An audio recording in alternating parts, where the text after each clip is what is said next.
What's up mga kaganda? Welcome back to my channel and this is Quiz Alan. At ngayon araw, bibigay ako ng aking reaction sa naganap na Miss Universe Philippines 2024 Final Night. So this is my second reaction video from my channel.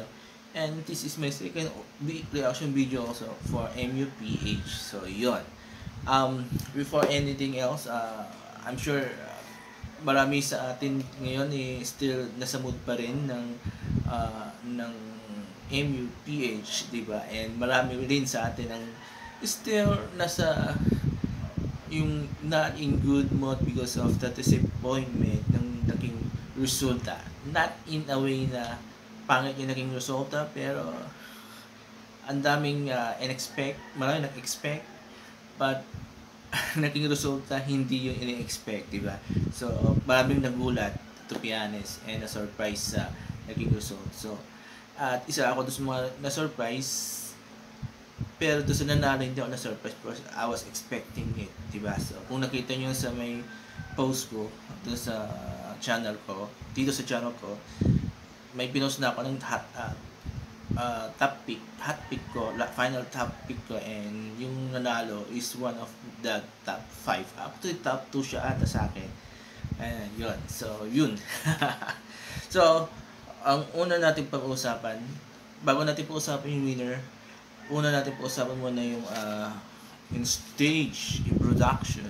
So, the production ng MUPH was totally amazing. So this is a total 100% upgrade nung past edition ng MUPH from 2020, 21, 22, 23. So sobrang ganda ng production nila from start to finish. Well, expected na may mga minor problems, pero kahit may minor problems, parang hindi naman napansin. Siguro ang malaking problem lang talaga doon sa production, it's not actually the production, it's more of the yung outside external problem, yung sobrang daming ads, 'di ba? Sobrang na yun ang naging reason kung bakit umabot ng mga around 3 hours na pageant yun.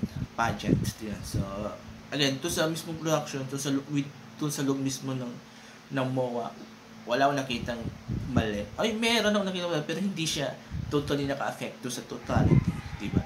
So, okay, punta tayo sa stage. I was totally amazed with the stage. It was very good. It was, as in, tulad sinabi ko kanina, it was at 100% na upgrade. Ang ganda-ganda. Pang-international itsura niya. From the lens, from the stage and the rampa, ang ganda-ganda.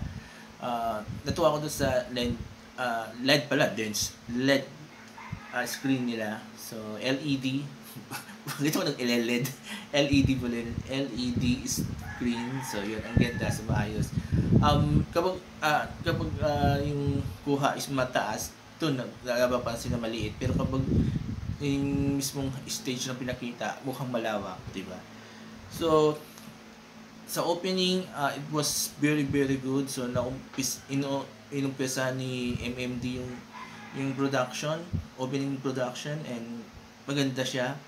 Then pumasok yung second part ng opening production, and that is Marina Summers, na siyang nagbigay ng how you call it, ng energy sa buong stage and sa loob ng MOA. And ang lakas nung pagdating ni Marina Summers, and alam naman natin yan sa husay na kung nanonood kayo ng RuPaul's Drag Race, yung UK versus the World Season 2, kung ano yung nakita natin doon sa may show na yun, dinabas niya dito sa opening production ng Miss MUPH.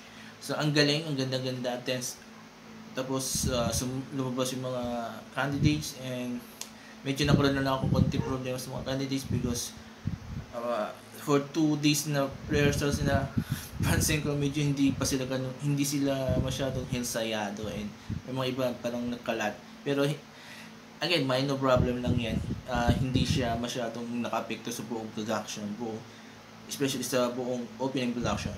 Tapos ang galing yung performance ni medyo may napansin na ako konti, masyadong naka-focus kay Marina Summers yung opening na I don't know, parang sana background lang sana siya, and yun.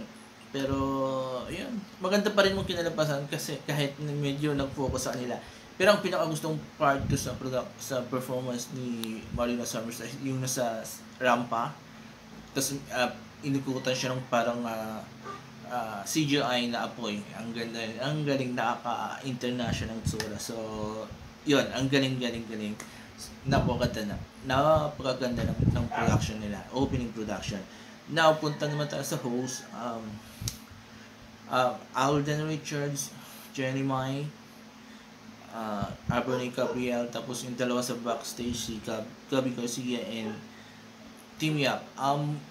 Si Alden, I can say na he's good, pero medyo ramdam mo yung kaba, and medyo ang liit ng exposure niya.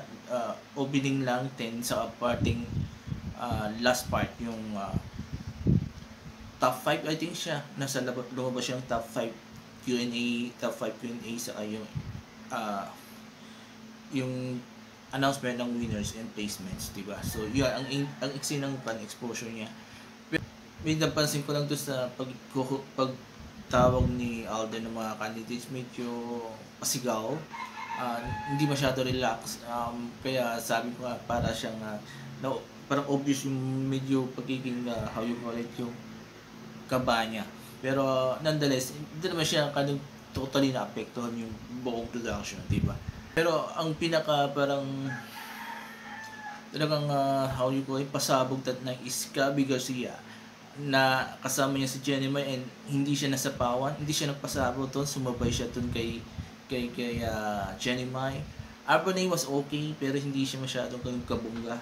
Team Yap, honestly, hindi ako masyadong hanga sa pag-host ni Team Yap, pero medyo stiff siya. Pero magaling, when he's speaking, sa pagsasalita, he's really good. Magaling siya sa English, pero yun lang, parang stiff ang dating niya, and that is usually my problem with him. Masyado siya stiff, matigas. So yun, so parang pasabog si Gabby Garcia as a host, and ganda. And Jenny Mai, of course, siya yung dala mostly sa host, as a host, diba? Dahil ang daldal niya, and sumabay nga si Gabby. So sa top 20 na in-announce, expect yung mga ina-expect kong pumasok, and ang mga hindi ko in-expect na pumasok is Nueva Ecija, sino ba? Tacloban, Leyte, yun. Hawaii, in-expect ko siya. So kung check nyo yung post ko, Hawaii is one of my favorites. Nasa top 12 lang yung ginawa ko sa post ko. So, ang parang L2 ko yun doon sa top 20 was Southern California, because I was expecting na papasok niya because ang ganda ng performance niya. Well, not sober kinda, pero dumaban siya nung prelims. So, yun. Kakalungkot. Hindi siya nakapasok. So, parang siya yung kinukonsider niya na L2 Kuyu among the candidates na hindi nakapasok. So, yung mga fan favorite, mga frontrunners, pasok sila doon. And even my choices pumasok, Palawan, UK, Bulacan, pasok sila, and Hawaii, pasok sila sa top 20. Then the swimsuit round, well, ang gaganda nilang si Sexy, and ang daming mahusay. Ang pinaka napansin ko sa swimsuit was Chelsea Manalo, yung si Miss Bulacan. Kakaiba yung pasarela niya, slow, paharap, tapos din saka siya nagpasarela to sa mismong middle na ng rampa, and ang ganda-ganda, ang sexy niya, ang ganda niya, ay sexy. Well, of course, expected na rin yung mga performance ni na Atisa or ni Quezon Province, Taguig, Bacoor, Cainta, Pampanga, Zambales, and yun. So magagaling yung mga frontrunners. So hindi, walang nagpagabo, walang malamya. Siguro kung may malamya man yung mga hindi ko in-expect, si Nueva Ecija, si Tacloban, diba? Yun, mga hindi ko in-expect. And UK, medyo malamya siya that night sa swimsuit. So, ayun na naman ako nakita doon yung parang director ata yun na narinig yung audio niya. Pero sandali lang yun, pero still nakakatawa lumabas yung audio niya. Magaling mo yung song, bumagay yung performance ng lalaki. Ang ganda, ang ganda. Maganda rin yung backdraft nung sa likod nung habang nagraramba ng mga babae. Kasi yung parang water na nagda-drop. So ang ganda, maayos yung stage. Medyo darker lang sa part ng likod, pero sa front maliwanag siya. So yun ang puna ko, medyo darker. Doon sa may part ng tirang natatakpan ng parang stage. Pero yung part ng rampa maliwanag yun. So yun. Napunta tayo sa top 10. Top 10, again, mga front runners ang pumasok. And unfortunately, hindi pumasok yung isa sa mga bet ko. Actually, ito yung pinipili ko. Choice ko actually as a winner ng MUPH si Palawan. So hanggang top 30 lang si Palawan. But yun. But still nakapasok pa yung mga bet ko. Like si Bulacan, Taguig, sino pa? Bacoor, Forgot, yun lang. Yung Kainta, pumasok, diba? So, yun. And Zambales, pumasok rin pala sa top 10. So, yun. Sa gowns, lahat magaganda yung gowns nila. And mga favorites kong gowns nila is kay Bulacan, Zambales. Si Cebu, she looks fine, pero hindi siya kanong kawaw. Na siya, pero yung gown niya is parang nakita ko na yung tapat. Ulo, I like her sa gown niya, green. And naging softer rin siya that night. And honestly, between the prelims sa finals, I like the gown niya dito sa finals. Yun lang, siguro mas lighter yung sana yung green niya. And kasi yun, kasi bagay sa kanya yun. Para lumitaw yung tutong kulay niya. Bulacan yun nga, sabi ko, ang ganda ng gown niya. All white, tapos mayroon siyang parang yung sa kamay. And bumagay rin siya, ang ganda rin yung pasarela niya. Taguig, also ang ganda rin ni Taguig with her white gown. And actually, nag-iba yung itsura ni Taguig dun eh. And hindi siya mukhang yung itsura niya nung during the PBB, diba? So, totally nag-change yung itsura niya. Bacoor, na-surprise ako sa gown niya. Para siyang makikiparte. I don't know. Hindi ako pa yung kasolve sa gown niya. Yung parang see-through, tapos makikita yung parang yung panloob niya hanggang to sa na parang naka-bikini siya. So, hindi siya totally ganun kasolve sa akin. Para siyang makikiparty. I'm sorry. Pero maganda siya. She looks beautiful. Pampanga, also, disappointed rin ako sa kanya, sa gown niya. She's beautiful, she's tall, pero tagang wasn't that good. Hindi nakatulong para i-uplift yung itsura niya, yung maganda niya. Quezon Province, I like the color, I like the gown, pero sobrang liyad ang ginawa niya, and parang yung sobrang pa-impress ang ginawa niya sa rampa niya, sa pasarela niya. And hindi enough. And even the makeup was good also. Mukha siyang matapang. Kanta, ito, sorry, maganda to si Kanta with her white gown. And simple lang yung gown niya, pero nadala niya ng maayos yung gown, and ang ganda ng restro niya sa TV. And the pasarela was also good. So, Bales, ang ganda rin niya, and yung may pasabog rin siya, pero hindi siya yung totally pasabog. And the design ng gown niya is almost similar to sa prelims niya. The color was okay, pero hindi kasing tulad ng color niya to sa prelims niya. Ang ganda, bumagay. Yung umangat yung ganda niya. Baguio, well, okay lang gown, pero para siyang downgrade ng Baguio last year, si Krishna Gravides, na walang pasabog. Even the pasarela wasn't that good. Parang dinala, maganda yung gown, pero parang yung gown ang nagdala sa kanya. Maganda siya, pero hindi umakat yung ganda niya because the gown wasn't ganun. Hindi siya masyado parang hindi siya talaga dinala. Parang yung gown ang dala sa kanya instead na siya yung magdala sa gown, diba? So, yun. So, ang ganda. Then, the music, medyo hindi ko gusto yung singer na from Thailand. I don't know the name. Hindi ganun kaganda yung boses niya. Uh, Dapat medyo suwabe yung kanta eh. Pero siya, I don't know. Hindi gusto talaga yung maybe wrong choice of music. Pero totally hindi ko type yung performance niya. Pero ang galing yung yung mga dancers yung sumasayaw, di ba? Ang ganda. Ang gusto ko yung pa-effect na yon. Now, punta naman tayo sa top 5. Ay, sa Q&A muna sa top 10. Tama ba? I know. Doon sa swimsuit pala, yung pinilang swimsuit, they were okay. They were okay sa Q&A. Lahat naman, parang game na game. Diba? So, now sa top 5, dito ang dami na shock sa naging resulta ng top 5 because maraming mga nag-expect, maraming expectation na sira. First, yung mga hindi nakapasok, Bacoor, Iloilo, and Pampanga. So people were expecting these 3 to be in the top 5 but they failed.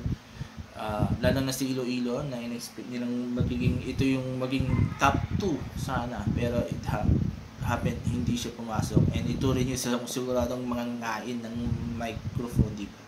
So yung top 5 was Bulacan, Taguig, Quezon Province, Cainta, and Baguio. Si Baguio, hindi ko expect na pasok si Baguio because yung performance niya last night wasn't good enough para actually mas marami yung si Bacoor sa si Iloilo, mas magandang performance niya kaysa kay Baguio. So siguro dahil fresh siya, hindi tulad ng kaya pinasok siya, maganda rin siya. So yun, kaya pinasok.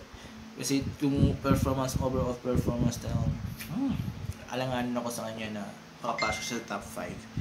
So yun, so yung mga pumasok si Bulacan, Taguig, Quezon Province, Cainta, at Baguio. Tapos sa Q&A, Baguio is the weakest link sa mga sumagot sa Q&A. Okay lang yung sagot niya. Then at Tisa, safe ang sagot. Then I like the answer of Cainta. I like the answer of Bulacan. Medyo okay, safe lang yung kay Taguig.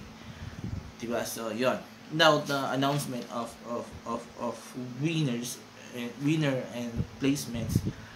Surprisingly, that night ang tinitignan ko maglalaban for the title is either yung tatlo, si Bulacan, Taguig, and Cainta. Kasi itong sa dalawa si Bulacan ay si Quezon Province saka Baguio, hindi ako kasob dun sa sagot nila. So I was surprised na ang pumasok nang nag-place as for runner-up was Taguig. Tapos ang nag-place doon is Baguio. Tapos third runner-up was Baguio. So ang tingin ko tapos sana doon si Quezon Province. Tapos sa second runner-up, pwede kong ilagay doon si Taguig, diba? Pero ang naging second runner-up ay si Quezon Province. Then naging first runner-up was Cainta. Sold naman ako kay Cainta, pero okay pa rin si Bulacan. So Bulacan was the winner that night. So ano masasabi ko doon sa mga itong top 5 na to? Si Taguig was that night she was consistent. Maganda yung swimsuit niya, swimsuit performance niya, and even the evening gown maganda. Sa Q&A hindi rin siya nagpatalo. Kaya nga sabi ko sila yung top 3 ko to sa Q&A. Yung pinagbibilan ko na magpi-place from winner first to second. So yun lang na-surprise ako sa placement niya. Siya yung pinakamababa. And yun, na-surprise ako doon. With Baguio, tulad ng sinabi ko, hindi ako masyadong expect na mataas kay Baguio. Kasi yung performance niya, hindi siya katulad ng performance ni Krishna Gravitas last year. na walang wow factor, walang yung nakakagula sa kanya. And siguro nadaan sa ganda. Nadaan lang sa ganda. And especially first timer rin siya, fresh yung mukha niya. Diba? So kung performance lang ang usapan, hindi siya kanun top caliber. Quezon, ito lagi yung sinasabi, parang may kulang kay Quezon. I don't know. Pero obvious naman na prepare siya. The performance naman niya sa swimsuit saka sa evening gown was okay. Medyo nauuwian lang ako sa evening gown, paliyad-liyad. Pero yung niya, parang nag-relax ata si Quezon nung during swimsuit. Tapos sa evening, yun nga, paliyad-liyad na medyo na sobrahan. Kaya hindi ko nasyadong labit. Sino pa? Kainta was okay rin. Yung performance niya from swimsuit to evening gown was okay. Hindi siya yung super galing, pero ang nagpangat lang sa kanya siguro yung gown. Maganda yung nadala yung Q&A na makasasabi ko pinaka-best among the 5, diba, ng Q&A. Bulacan was really a big surprise for me. Well, actually hindi na surprise sa akin kasi from the prelims mo lamang na nakitaan ko na. That's why I included her sa aking hot picks because nilagay ko siya sa top 2 alongside with Palawan. Kasi ito, si Palawan sa si Bulacan, nanorpresa sila nung prelims eh. Kaya nga, kahit ako, hindi lang ako, pati even the other mga legit na budget, hayop pa rin, analyst, nasa top 10 sila eh, si Palawan at si Bulacan. So, yan na rin. Si Bulacan, she performed well sa swimsuit, di ba? Yung lakad niya, nakapansin niya. Tapos sugan, para siyang prinsesa sa itsura niyang yan. Ang ganda. And lumitaw yung kagandahan niya. Lumitaw yung totoong kulay niya. Diba? Ang ganda-ganda. Bumagal sa niya. So, yun. So, the answer also sa Q&A, pasado rin sa akin. Siguro I can rank her answer as second to Kainta. So, yung in-announce yung winner, hindi ako na-surprise. Kasi may expectation na ako na possible ito yung mga agaw ng crowd.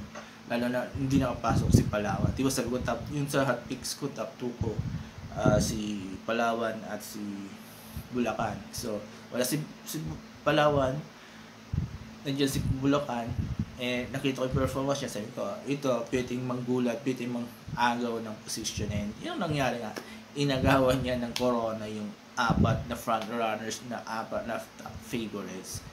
So, yun ang masabi ko. So, may laban ang Pilipinas when it comes to Bulacan. Hindi siya yung malamya na kandidata. So, makita mo naman na ito sa performance niya, palaban siya. Hindi siya lang yung masyadong OA, yung masyadong showy sa kanyang performance, pero yung performance niya talagang mapapa-wow ka talaga. So, in total sa the whole show, masasabi ko, this is the best edition ng MUPH in the past 5 years na nag-held sila ng pageant o ng show, ng final night. Ang laki ng nilundang ng upgrade niya, and talaga totally pang international ng dating niya. Tulad ng sinabi ko earlier, there were minor problems, pero hindi mo mapapansin niya because ma-enjoy mo siya the whole. Siguro kapag pinalabas to sa TV, mas ma-enjoy mo kasi lesser yung ads. So, yun lang, ads talaga ang naging problema talaga nung pag-stream nung competition. Pero the whole thing was very not okay lang, was very good, diba? So, nakakatawa. Yung parang hindi ka nang hinayang sa nagpuyat ka from 8:30 to around 1:30, diba? Kasi ang ganda naman, walang tapon, and the result also was, diba, maganda. So, yun. So, in short, this was the best year for MUPH. I hope mag-continue silang ganito yung performance nila. I hope hindi mag-downgrade, diba, next year. Sana mas maganda pa next year. I heard yung production pala nila, it was done by ALP, yung production na gumagawa ng Miss World Philippines, which is si Arnold Pecafea. So that's why ganun kaganda and ganun rin katagal. Alam naman natin, Miss World Philippines, ganun katagal, umabot ng 4 hours ata. So yun, pero mas less lang to. So yun, happy sa lahat. So yung nung anong araw yan,